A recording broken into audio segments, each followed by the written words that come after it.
if I'm not attempting to apply the Quran in my life, as Allah subhanahu wa ta'ala, He invites us to contemplation, tadabbur, not just memorizing. Many of us have memorized, but have we applied the Quran to our lives? Have we applied the Quran to our lives? And we look at this particular day and time. Do not give up on the miracle that is in front of you. Do not give up on the information that is in this miracle and applying this miracle to your life. We have in the Quran, how can you be of individuals who strive to be of Ashabul Quran, the companions of the Quran, and you don't partake in knowledge when Allah subhanahu wa ta'ala, the first ayat revealed was Iqra. The first ayat revealed was Iqra, to read. It's not good enough this month for me just to refrain from food and drink when I'm supposed to be celebrating the Quran. I need to read for this particular month. I need to partake in knowledge. If we look at Allah subhanahu wa ta'ala in His speech in the Quran, He mentions something that we have to pay attention to. Allah mentioned, Shahid Allah annahu la ilaha illa hu wal malaika wa ulul ilm. He's talking about the highest level of knowledge, which is La ilaha illallah. There was no God worthy of being worshipped except for Him, except for Allah subhanahu wa ta'ala. Allah mentions that Allah realizes that. Look at the company that He mentions, that Allah is a witness to that. Next He mentions that the angels, the malaika, are a witness to that. And afterwards He mentions ulul ilm, the people of knowledge, are a witness to that. I want to be in that company with Allah, the angels, and the people of knowledge. Look at the station of the people of knowledge. If we look at Qarun, Allah subhanahu wa ta'ala, in the story of Qarun, who was a relative of Musa alayhi salam, and he would brag, he was very arrogant, he was from the mutakabbirun, the very arrogant ones. He thought he was better than others because of the treasures that he possessed. Allah splits His community into two groups. One of the groups, قَالَ الَّذِينَ يُرِيدُونَ الْحَيَاةِ الدُّنْيَا, the people of the life who long for the life of this world. They said, he's so lucky, we want to be like him. We want his worldly possessions. Then Allah subhanahu wa ta'ala mentions the other group. قَالَ الَّذِينَ أُوتُوا الْعِلْمِ, the people of knowledge said, وَيْلَكُمْ ثَوَابُ اللَّهُ خَيْرٌ لِمَنْ آمَنَ وَعَمِلُ الصَّالِحَاتِ وَلَا يُلَقَّاهَا إِلَّا الصَّابِرُونَ. That woe to, we don't need what he has. Having that ilm, they had knowledge. Knowledge is a guard for the body. Knowledge is a guard for you. If you don't have ilm, as Ali ibn Abi Talib, he was asked, what's better, wealth or knowledge? Wealth or knowledge? He said, knowledge is better because you have to guard your wealth. Your knowledge guards you. Your knowledge will guard you. Don't be of those individuals who strive to follow those who are ignorant. But if we're just going to partake in just refraining from eating and drinking, and we don't read a book, perhaps we're not celebrating the Quran. Then also in striving to be Ashabul Quran, from the companions of Quran, we must realize that the Quran is a shifa, it's a healing. It's a healing. I'm one of those individuals, I gain weight during the month of Ramadan. That's a problem. That's a problem. Perhaps I'm not celebrating the Quran. When Allah subhanahu wa ta'ala mentions the word al-ma, water, over 60 times in the Quran, why don't I drink more water? When we look at in the Quran, Maryam alayhi salam, she was told to shake the palm tree while she was going through hunger or birth pains, and dates began to fall from the palm tree. Why don't I partake in more natural foods? As Allah subhanahu wa ta'ala, He swore by the fig and the olive, watini wa zaytun. If we look at the people, Ashabul Kahf, the children or the youth in the cave, what was the first thing that they were concerned with when they woke up? After 309 lunar years being asleep, they were hungry. One of them told the other in the Quran, this is in the Quran, this is our book. How can I say I'm celebrating the Quran and I'm not trying to eat and partake in natural foods? One of them told the other to go to the town and purchase azka ta'ama, the most purest foods. Go to the town and purchase the most purest foods. Perhaps I need to change my eating. It's not just about, for me, just refraining from food and drink during the daylight hours. And then when night comes, I make my hajj or my pilgrimage to the table and make tawaf around the food. That's the issue. We have to look at it. We're talking about celebrating the Quran, becoming legitimate companions of the Quran. As Allah subhanahu wa ta'ala tells us to partake in the foods from the earth. Halal tayyibah, the foods that are permissible and that are good. And then after he mentions, وَلَا تَتَّبِعُوا خُطُوَاتِ الشَّيْطَانِ, don't follow the footsteps of shaitan. What does partaking in the right foods, in permissible foods, and good foods have to do? Why would Allah subhanahu wa ta'ala mention not to follow the footsteps of shaitan? Because shaitan conquers us through our stomachs. He conquers us through our stomachs. And Allah subhanahu wa ta'ala is mentioning tarh, bananas, a'nab, grapes, for a reason. Why don't I partake in more natural foods if I claim to be an individual who follows the Quran? And then also, me as an individual, I looked at and I had to re-examine myself for this particular Ramadan. Am I being the most or the best husband that I can be in my household? As Allah subhanahu wa ta'ala, He warns us against shaitan. Allah subhanahu wa ta'ala, He mentions in the Quran, وَعَاشِرُهُنَّ بِالْمَعْرُوفِ, to live with them in honor. Am I living with my wife in honor, or I'm just partaking and fasting from food and drink? This Ramadan, I said, man, I want to be a companion of the Quran. I'm going to try to be a good husband. It's very difficult sometimes to really complete that. Would you all agree sometimes, brothers? That's very difficult.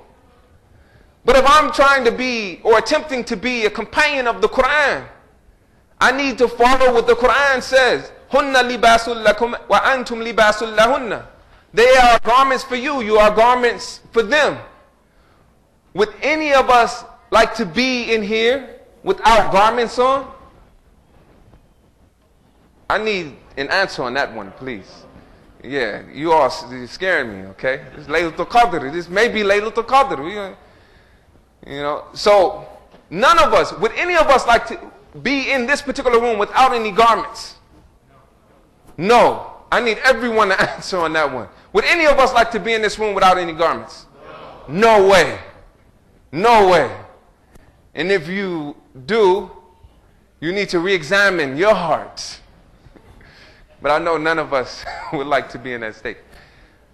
But however, my wife covers my vulnerabilities, my insecurities. She brings in peace. Like the Quran describes the night as libas, as clothing, as it brings in tranquility and peace. If I'm going to be a companion of the Quran, I need to be an individual who respects my mate, my wife. If we following the one who has the best character, as the Prophet ﷺ, his character was the Quran. The Prophet ﷺ in one narration, as Aisha radiallahu anha, she mentions that she would drink from a cup. She would drink water from a cup. And the Prophet ﷺ would grab that cup, find where she drank from, and he would drink from that same location. Share a glass of water with your wives, brothers. Aisha radiallahu anha, she mentioned that she would eat from a bone. She would eat from a bone. The Prophet ﷺ would grab that bone and he would eat from that same part that she ate from. Share a chicken bone with your wife, brothers. This is not me. This is a part of the sunnah. This is a part of the sunnah. If I'm one who claims to be following Quran, then you follow the one whose character was the Quran. The Prophet ﷺ would place his head on the lap of his wife and recite what? Recite the Quran. He would recite the Quran. So an individual who claims to be of those who strive to be a companion of the Quran should strive to be the best husband that they can be, the best wife that she can be. How can I not attempt to be the best father I can be when the Quran, there's a chapter in Quran named after Luqman alayhi salam, who gave excellent advice to his son. If I'm just fasting this month and I'm not being a responsible father, perhaps I'm not really partaking in the month of Ramadan. If I'm just fasting this month and I'm not eating the best foods, perhaps I'm not really celebrating the Quran. If I'm not trying to be the best husband, the best servant of Allah subhanahu wa ta'ala I can be, then perhaps I'm not really partaking or celebrating the Quran. And lastly, the ashab al-Quran, the companion of Quran, loves community. They love community. If we look at this reality, Allah subhanahu wa ta'ala talks about a couple of concepts in the Quran that I want to bring to light to you all. There's a concept where Allah subhanahu wa ta'ala mentions about the Prophet sallallahu alayhi wa sallam. فَبِمَا رَحْمَةً مِّنَ اللَّهِ لِنْتَ لَهُمْ. So this concept of lean, if it was not for the mercy of Allah subhanahu wa ta'ala, you would not have been lenient with them, having this leniency and kindness with one another, having that with one another. We should not be walking in this particular masjid with our heads down, not giving salams to one another, not partaking in the brotherhood and sisterhood, looking down upon one another.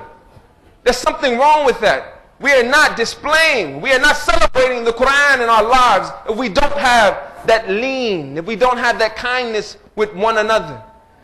And Allah subhanahu wa ta'ala, He mentions, if you were kunta faddan, if you were rude with them, are we rude with one another? If we had this quality of faddan, ghalid al-qalb, and harsh-hearted with one another, then they would have min hawlik. They would have dispersed from around you. They would have ran away from you. If you're not attracting people with your character, and you have ghilwa, everybody say ghilwa. Ghilwa. It's the ghain, it's very different. Ghilwa. This is harsh-heartedness. We need to ask Allah subhanahu wa ta'ala to remove harsh-heartedness from our hearts. Because sometimes we behave harshly towards one another. And we're not celebrating the Quran in our behavior if we're behaving as such. So we ask that Allah subhanahu wa ta'ala remove harshness from our hearts. Say Ameen. And another concept is that Allah subhanahu wa ta'ala, He instructs us to make a dua in the Quran. And a part of this dua, we are to say, وَلَا تَجْعَلْ فِي قُلُوبِنَا غِلًّا لِلَّذِينَ آمَنُوا. We are instructed to say, to ask Allah not to place in our hearts ghil. Say ghil. Ghil. Not to place in our hearts resentment towards those who believe. Do we have resentment in our hearts towards each other? We're not celebrating the Quran and we have resentment in our heart towards one another. You see, our messenger, the Prophet sallallahu alaihi wasallam, if we look and examine even the ahadith, the narrations, sometimes we don't look closely enough to these narrations. There's a hadith that many of us know. Kun fi dunya ka'annaka gharib aw abiru sabil. Be in this life as a stranger or a traveler on the path. We look and have we heard this hadith before? Yes or no? Most of us probably have. Be in this life as a stranger or a traveler on the path. Before this hadith, the Prophet ﷺ, Ibn Umar, radiallahu anhu, he mentions that the Prophet ﷺ grabbed the hold of his shoulder. How beautiful is that? This shows affection. It shows concern. It shows the seriousness and the weightiness of this message. You know, in my community, there's an elder in my community. When he speaks to me, he grabs a hold of my shoulder. And I feel him a lot more when he grabs a hold of my shoulder. Our elders grab a hold of the shoulder of the youth. Don't abandon each other. And youth, when your elders grab your shoulder, feel that affection. As Ibn Umar, radiallahu anhu, he felt the affection of the Prophet sallallahu alaihi wasallam before hearing this message. Even in the hadith, when the Prophet ﷺ, this small instance where he says, Ya ghulam, inni u'alimuka kalimat. Hey youngster, hey young man, I'm going to teach you some words. I shall teach you some words. There's an elder in my community who doesn't call me imam. He says, hey youngster, hey youngster. And I need that as a young man. Needing my elders around, I need him to say and call me and address me by, hey youngster. And you see how that feels, this interaction between the two generations. Because the youth, sometimes we can brush off the experience of the elders. And the elders sometimes can brush off the energy of the youth. You all need one another. You all need one another. The same as Umar bin al-Khattab brought Ibn Abbas around the elders of Badr.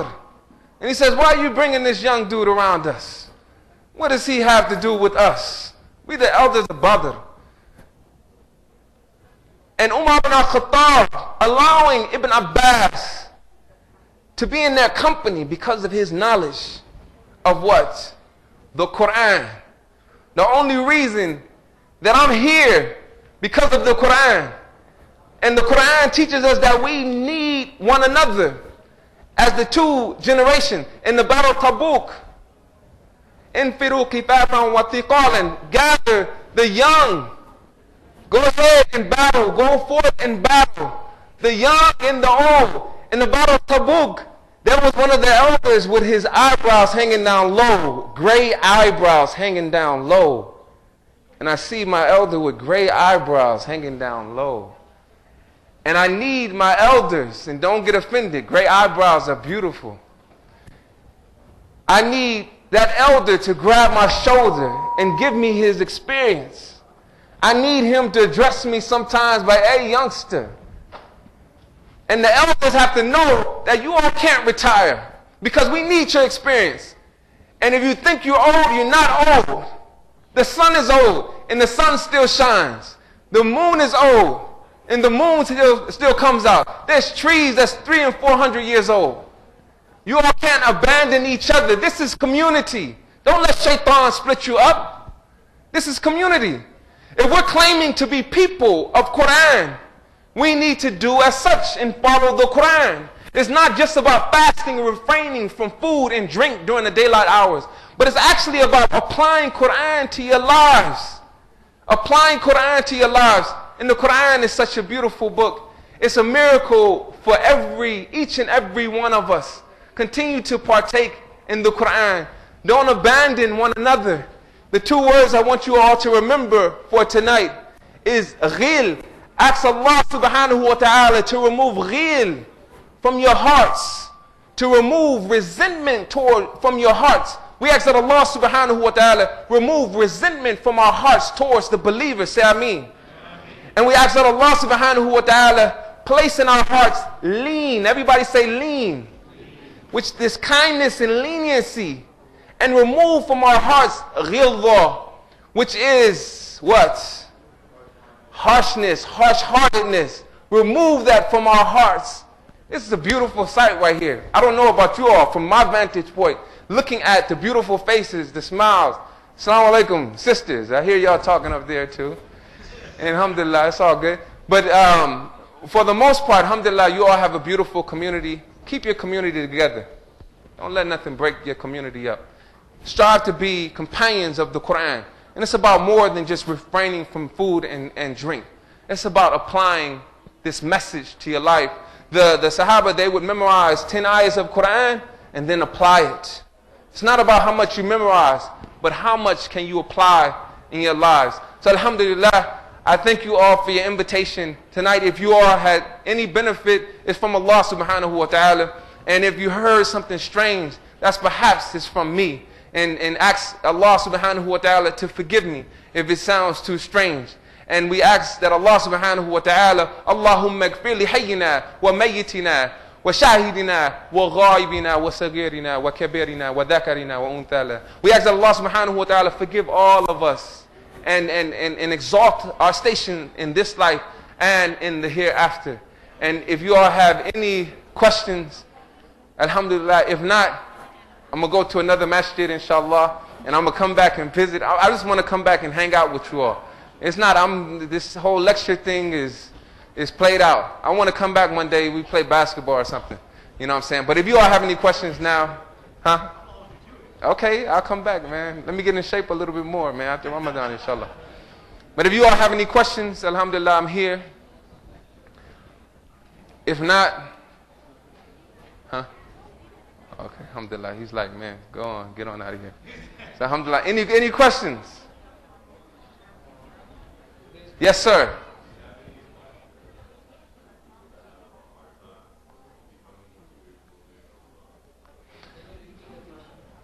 Oh. Okay. Do we have any advice for the people who are, they're having a hard time with spirituality during the month of Ramadan? Okay. So, like we mentioned before, the people of Saleh, we want to be careful not to become event-oriented worshipers. Worshipers who need something spectacular. They need to be near death to run to Allah subhanahu wa ta'ala. Or they want to see something supernatural. They want to see an angel descend right in front of them. Be careful of being that type of person. And know that there's miracles right around you. The Quran should cause us to run to it. This is real life. We need to stop chasing this whole, false happiness where we want to smile all the time. We mentioned before that the Battle of Badr was fought during the month of Ramadan. It's not going to be always roses and good feelings. And it's being patient through whatever state that you are in. Being patient. And realizing that there's miracles just for you breathing and walking. That should cause spirituality. That should cause this ruhiyya in your heart to increase. Just for us walking. Me being able to talk. And I can speak loud. And I can speak low. That's a miracle to me. And that should cause me to run to Allah subhanahu wa ta'ala and be grateful. Just for me being able to go like this. And go like this. But not to no music. It's a miracle. Is a miracle. And this is, I think, what we need. And we need to stop chasing something that is not there. And perhaps we're trying to invite something that will scare us off if we saw it. The people of Saleh, he presented the miracle in front of them. They still didn't worship. So we need to become impressed with the things, the beautiful things that surround us, you know. And that should cause us to really run to Allah subhanahu wa ta'ala. And life is not about smiling all the time. Allah subhanahu wa ta'ala gave us the ability to cry and to laugh. So there's a miracle when you cry, them tears drop. That's a miracle. And that should cause us to run to Allah subhanahu wa ta'ala. The fact that I have this tear going down my cheek right now, there's something just miraculous within that. So become impressed by just life, period. You know, pay attention to your breath. Man, that's amazing. I smell some oud, some Egyptian musk. That's a miracle, man. Okay, any more questions? I'm just, it's time for me. I'm getting sleepy now. Any more questions? Sisters, they having fun up there. I don't know what's going on up there, but whatever it is, it sounds like a party. Okay. Assalamu alaikum, sisters. Any questions? Okay. So a brother has a question real quick. How's this class? Alhamdulillah. MashaAllah, that's a good question. Alhamdulillah. So we, Islam Academy, we finished our first year of a full-time Islamic school in the hood on Slauson, Crenshaw, for low-income families. That's a miracle. That is a miracle right there. You know, families who normally, under normal circumstances, couldn't afford Islamic school. But we opened up a school and we finished it we were able to get through our first year. That is miraculous to me. You know, halfway throughout the year, we were worried about the finances, because we don't always have the money to even pay bills, but we made it through the first year. So alhamdulillah, we're going into our second year of a full-time Islamic school, pre-K through 8th grade this year. Alhamdulillah, we have 44 students. At the end of the school year, we had to turn away 4 or 5 parents.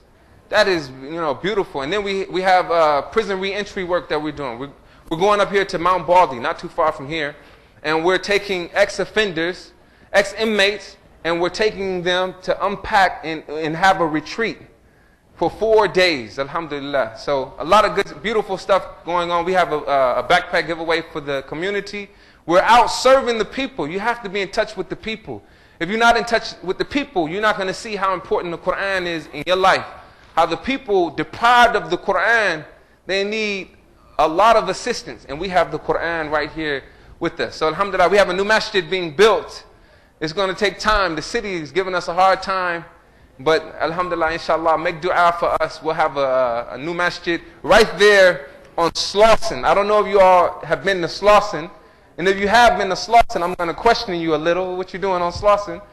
But alhamdulillah, unless you were coming to visit us. He's been on Slauson because he's come to visit us at Islam. But, okay, but alhamdulillah. So come and visit. We're right on Slauson. We have a thrift store opening.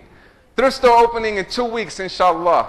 So we're trying to develop another model in regards to our donors. We're putting too much on our donors a lot of time. We need to see how we can develop businesses attached to the masjid to bring in some income for the community. So if you have used goods, then you can come up in LA and South Los Angeles, on Slauson or Jefferson. Okay, other than that, you know. But come and visit us, inshallah. Come with your used goods, not stuff that you could throw away in the trash, but actually used goods. They're still good, you know, still valuable. So alhamdulillah, we thank, you know, you all support, and I'm sure some of you all have supported the project in the past. One more question, and then we're going to go, inshallah. How can you deal with grief in Ramadan? Say that one more time. How can you deal with grief in Ramadan? With grief? Yeah. Oh, she said, how can we deal with grief during the month of Ramadan? Yes. Okay. So alhamdulillah. So grief, as we said, if we look at in the month of Ramadan, it wasn't always just, you know, roses during this particular month. The Battle of Badr took place in the month of Ramadan. And then also Fathul Mecca took place during the month of Ramadan. And you had these things that occurred where people actually passed away. The Prophet ﷺ, in his dealing with grief, being able to complain to Allah subhanahu wa ta'ala, the time, an important time that we miss out on is when we're breaking our fast. That time of dua, make dua during that time. When you're going to break your fast, at the time of breaking your fast.